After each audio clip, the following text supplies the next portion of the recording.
అందరూ ఎంత చెబుతున్నా వినకుండా ఒక వ్యక్తి అమ్మవారి గర్భాలయానికి వెళ్లి దర్శనం చేసుకుంటాడు. కానీ అక్కడికక్కడే ప్రాణాలు వదిలేస్తాడు. అది చూసిన అతని భార్య ఏం చేసిందో తెలుసా? నూతనంగా వివాహం చేసుకున్న ఒక జంట వారణాసిలోని వారి బంధువుల ఇంటికి వెళ్తారు. 2 రోజుల తరువాత అతని భార్య కాశీ విశ్వేశ్వరుణ్ణి దర్శించుకోవడానికి వెళ్దామంటుంది.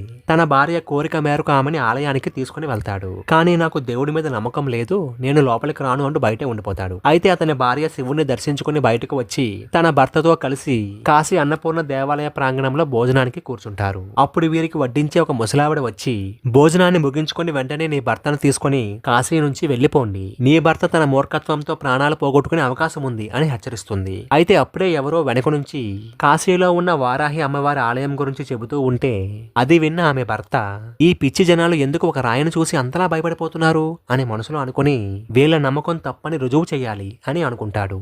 కానీ అతని భార్య, రేపు మనం ఊరికి వెళ్ళిపోదాం అని